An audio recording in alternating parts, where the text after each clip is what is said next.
Olá a todos, vamos para mais um áudio vídeo do nosso canal Encontro com Conhecimento. E hoje eu queria falar um pouco sobre o tema do juízo, né? E sobre a importância que eu estou vendo ao longo do tempo, vendo áudios vídeos dessa época, vendo muitas pessoas falarem que o mal está espalhado, que o mal está sobre todos os lugares, e estão colocando chip nas pessoas, e tem ET do outro lado fazendo mal para todo mundo, e esse mundo está dominado pelo mal, assim por diante. É interessante esse assunto, porque a gente acha que o mal não tem alguém que controle ele às vezes, né? Parece que o mal tem uma força e que ninguém tem poder contra aquilo. Quer dizer, ele faz o mal, ele cria sombra na terra, ele apavora, ele mata, ele rouba, ele engana, ele corta com a faca, com a espada, trucida com a arma de fogo, faz guerra. E é óbvio que quando a gente sabe da existência do mal, a gente não pode se comportar dessa maneira. Mas o que a gente fala? Você não pode se comportar da maneira do mal. A Bíblia vem e fala claramente num termo, né? O princípio da sabedoria é o temor a Deus. Não é o temor ao mal, é o temor a Deus. Por quê? É porque em Deus está a vida e a morte de todas as criaturas. É Ele que dá o sopro e tira o sopro de todas as criaturas, né? Então, quando temos esse valor interessante, que tem um trecho de Jó que diz: "Desveis vós mesmos a espada, porque o furor traz os castigos da espada, para saberes que há um juízo." E aí está escrito também aqui em Jó 19:28, "Pois a raiz da acusação se acha em mim." Então, quando eu acuso os outros, está escrito: "Temei vós mesmos", né? A espada, porque o furor traz o castigo da espada. Então, nós temos que se preocupar com a lei da Bíblia apenas em fazer o bem, sabendo que o mal já foi julgado. Mas para quem tem dúvida disso, eu apresento para vocês o capítulo 20 de Jó, versículo 4.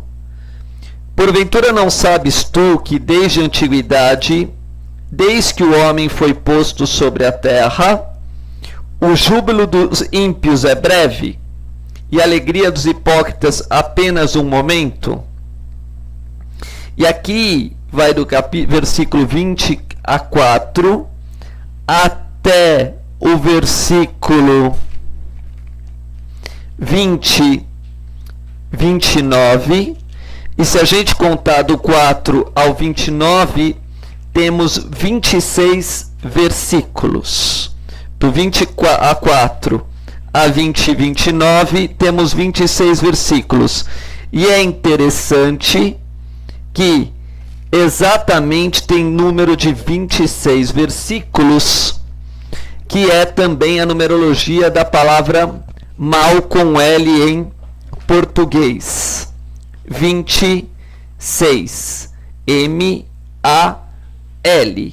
Então, nesses 26 versículos se conta o destino do mal e a maldade, que como vai funcionar a vida dele depois de fazer maldade. Então, como a Bíblia já julgou e todas as escrituras já julgaram quem faz mal, a gente não tem que se preocupar com isso. Então, quem quiser estudar esses versículos, vão ver todos os exemplos das pessoas que são punidas na Bíblia através desses versículos. E tem uma outra coisa importante: o Senhor fez todas as coisas para os seus próprios fins, e até o ímpio para o dia do mal. E aí diz: abominação é para o Senhor todo altivo de coração, ainda que ele junte mão a mão, não ficará impune. Então, esclarecendo um pouco esse assunto, a gente precisa também perceber que qualquer tipo de erro que a gente cometa, qualquer falha que a gente cometa, nós seremos corrigidos. Isso não é uma realidade que a gente vai aprender no plano físico, né? Não é o mundo carnal que comprova essa realidade. Primeiro a gente vai perceber essa realidade no mundo astral, né? O mundo pós-morte física, entraremos no mundo astral.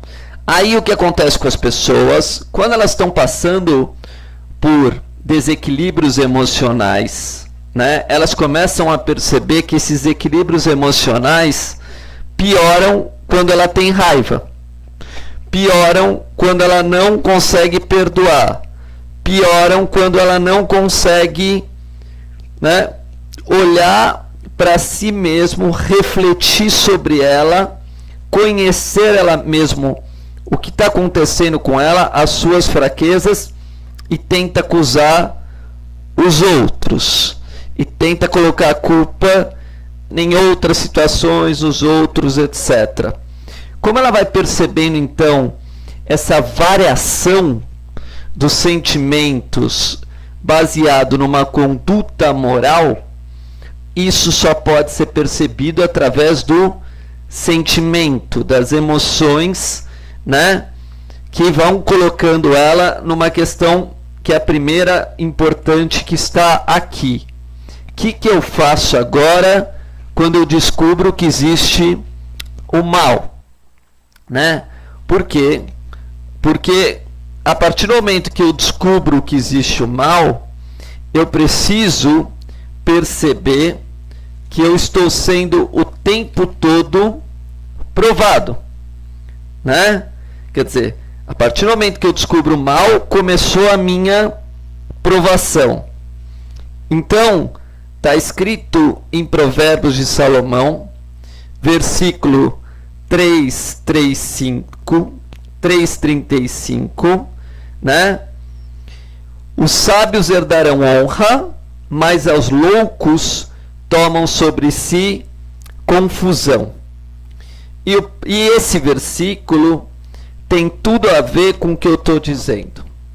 Então a pessoa vai começar a falar assim: nossa, mas esse mundo não tem lei? Esse mundo aqui é confuso. Como é que os maus prosperam? Como é que quem faz mal, quem mente, quem engana, pode se dar bem? E isso que eu estou chamando aqui é a confusão, né? Porque eu só faço bem e para mim nada advém bem, e etc. E aí a gente na realidade começa a ter um coração confuso. A gente começa a achar que aqui não existe Deus, que aqui o mal manda, e etc. E vem então a própria Escritura depois, no versículo 4.1, e já dá o caminho. Ouvi, filhos, a correção do Pai, né? Estais atento para conheceres a prudência. Não. Aí vem um grande ensinamento, né? Nós, aqui como seres humanos, o que vai acontecer com Jesus depois que ele é batizado no deserto, né? Ele é batizado, no Rio Jordão. Então foi conduzido Jesus pelo Espírito ao deserto para ser tentado pelo diabo, né?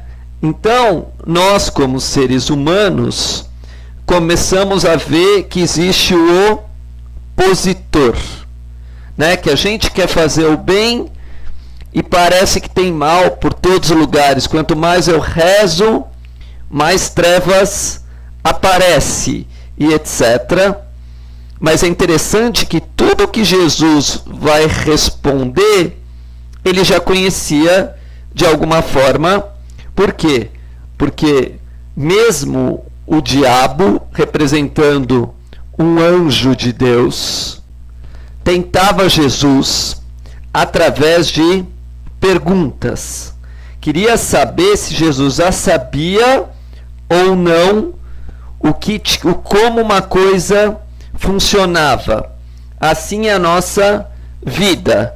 Enquanto tivermos ignorância de um assunto ou falta de conhecimento profundo sobre ele, sempre poderemos cair no mal. Então, como todos nós somos ignorantes, né? Todos nós somos cegos para uma realidade maior, o tempo todo temos que rezar e vigiar. Por quê? Porque a própria Bíblia vai ensinar desde o início, né, que os grandes santos, os grandes sábios passaram por duríssimas provas, que tinha tudo para eles caírem, tinha tudo para eles não resistirem, mas através da oração, da humildade e estudando profundamente as Escrituras, ou uma doutrina sagrada, né? Claro, todas as doutrinas sagradas passam pelas Escrituras, então é difícil não colocar esse termo, até impossível. Quando Jesus vai sendo tentado pelo diabo, ele responde no versículo 4:4. Ele, porém, respondendo, disse: está escrito, nem só de pão viverá o homem, mas de toda a palavra que sai da boca de Deus. E aí tem um outro problema. Como é que eu vou saber se uma palavra está saindo da boca de Deus? Né? Como eu vou saber se aquilo que está vindo não está vindo da minha má inclinação, ou de uma energia estranha, ou de uma energia maléfica, de um espírito perverso e etc. Por isso, o princípio da sabedoria é o temor a Deus. A primeira coisa que a gente ensina para as pessoas é isso, é agradecer a todas as coisas e ver tudo na tua vida como um processo de crescimento e aprendizado. Porque vai chegar uma hora que você vai perceber que até o próprio mal tem a função de trazer um propósito maior, para um bem maior. E esse propósito maior a gente pode chamar de dom da profecia. Então Deus criou o homem, todos os homens, com o mesmo objetivo, que eles alcançassem o dom da profecia. Se a gente olhar no português mesmo, são 3 palavras que têm o mesmo valor numérico, e todas elas, na realidade, esclarecem o plano divino. Quando eu falo esclarecer o plano divino, eu só posso dizer que existe essa ligação que a gente fala de Deus a partir do Espírito.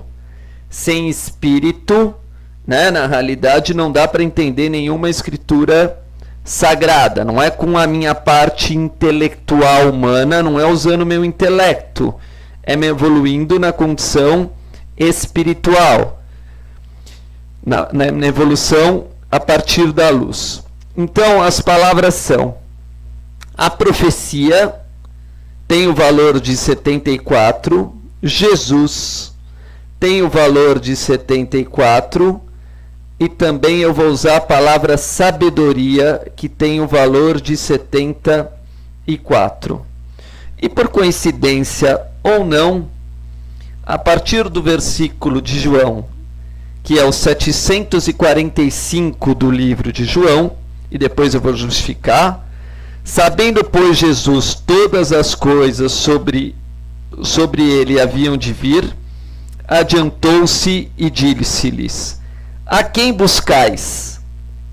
E disseram-lhe: a Jesus Nazareno. Disse-lhe Jesus: sou eu. E Judas, que o traía, estava com eles. Então, parece aqui que Jesus já tinha desde sempre o dom da profecia, né? Era uma alma sagrada, né? Uma alma santa. E como é uma alma santa, era um servo de Deus. E como um servo de Deus é imortal. E sendo imortal é porque já tinha o dom da profecia. E a profecia, né, sempre prevê o castigo dos maus e a recompensa para os justos. Como objetivo de todo ser humano, em primeiro lugar, é buscar o dom da profecia, Paulo deixa isso bem claro. Então ele coloca duas coisas em ordem. A primeira coisa mais importante para Paulo, e ela deixa isso desde o início escrito, está em ordem no capítulo 13 de Coríntios, é o amor. Então Paulo, no capítulo 146 da Bíblia, livro 1 de Coríntios, né, e o versículo é o 303, ainda que falasse a língua dos homens e dos anjos e não tivesse amor, seria como um metal que soa ou como um sino que tine. E claro que aqui ele faz uma comparação também com a música. E aí tem exatamente 13 versículos. Engraçado que se colocarmos 13, dá o número 26, que é o mesmo valor da palavra mal com L. Então o mal não é nada mais do que a falta de amor, e o amor elimina o mal. E o amor eliminando o mal, vem depois disso a profecia. Então no versículo 14 diz: segui o amor e procurai com zelo os dons espirituais, mas principalmente o de profetizar. Então exatamente depois do capítulo que inicia com amor, vem a profecia. Então não podemos mudar a ordem. Primeiro amamos. E está escrito: segui o amor. Então, Jesus, o Salvador, o Filho, tem como símbolo o amor. Por isso que ele é batizado por uma pomba, o símbolo do Espírito Santo. E depois, na realidade, vem o capítulo da profecia. Bom, depois então de estarmos cheios do Espírito Santo, e vocês têm que ler o 1:13 para se fortalecer nesse sentimento. Por isso que Maria começa com a letra M, que vale 13, né? O símbolo Miriam, a irmã de Moisés, que era profetisa, também começa com M, que é 13. E lembra esse capítulo 13 de Coríntios. Então, para a gente não confundir o nosso coração, antes de vermos essas profecias catastróficas e etc., seguir o amor, né? Para depois entender profecia, para depois ver que o mal já foi punido, e assim por diante. Mas para ver como o Novo Testamento era inteiramente profético, vemos que João 18:4, né, voltando àquele versículo, é o versículo 745. E quando eu falei desde o começo para vocês que tudo isso é uma linguagem que a gente pode traduzir a profecia através de números e minutos, aqui eu vou mostrar uma coisa interessante para vocês. Se vocês pegarem 12 horas e 25 minutos, é igual a 745. Então, o versículo 745 pode ser comparado também com o versículo 12 e 25. E aqui Jesus, na realidade, vai começar o seu calvário, né? Ele vai ser preso, nesse caso aqui, pela guarda, né, dos romanos, que os principais sacerdotes e fariseus, né, tinham combinado com Judas o suborno, né, E a partir desse versículo para frente, começa o Calvário de Jesus em todos os sentidos. Ele vai ser acusado, vai ver Pedro, né, não mais seguindo ele, tudo que a gente já sabe, ver seus discípulos abandonando ele e assim por diante. Mas como isso é um jogo de carta no plano espiritual, né, vemos isso claramente porque em João capítulo 12, 25, né? Eu já falei que 12 e 25 dá 745, está escrito assim, 12 horas, né? E 25 minutos. Quem ama a sua vida, perdê-la-á. E quem neste mundo aborrece a sua vida, guarda para a vida eterna. Se alguém me serve, siga-me, e onde estiver, ali estará também o meu servo, e quem me servir, meu Pai o honrará. Então, esses versículos, a partir do 12 e 25, que é um mistério para a maioria das pessoas que não conhecem numerologia, não conhecem cabala, coisas muito sagradas, né? É uma energia. E essa energia, nesse caso, era a energia que estava programada nesse momento para aquela vivência, para aquele desenvolvimento do plano divino.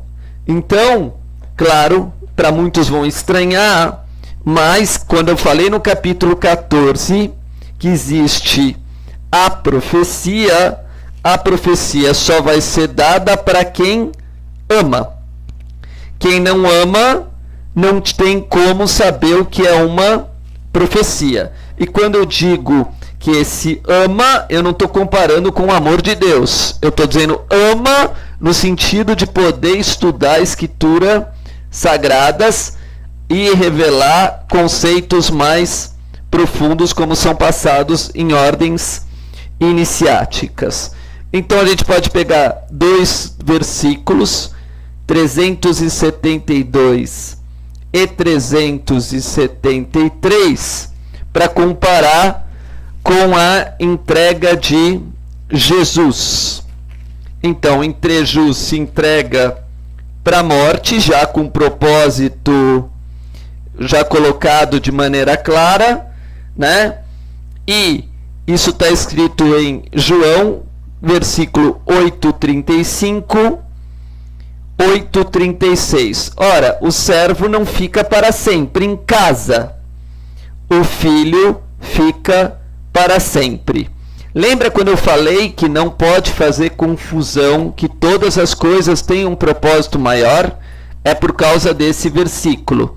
Então, enquanto que a gente servir o mal, né, não amar as pessoas, não fazer o bem, na Bíblia a gente é chamado de servo. Mas esse servo não vamos confundir com o servo sagrado, mas com o servo dos homens ou de espíritos impuros. Mas na Bíblia, quando uma pessoa na realidade entende o amor e o dom da profecia, ela é chamado de filho, porque está escrito no 373, pois o filho vos libertar, verdadeiramente sereis livres, né? Então, existem duas maneiras aqui de entender as coisas. Primeiro, pesquisem sobre o mal e veja que ele vai ser castigado. Então não se preocupe com o mal dos outros, nem com o mal do mundo, que ele acabará. Apenas ore para que ele, através da luz, né, o bem dissipe as trevas. Faça o bem para pôr fim no mal. E busquem o amor e o dom da profecia. Sabemos isso porque a Bíblia é dividida, o Antigo Testamento, em 3 partes, e o terceiro é exatamente, né, os profetas. Então, todo o objetivo da Bíblia seria que os seres humanos se tornassem profetas entendessem o mundo vindouro, onde o mal será punido e o bem prevalecerá. Muito obrigado.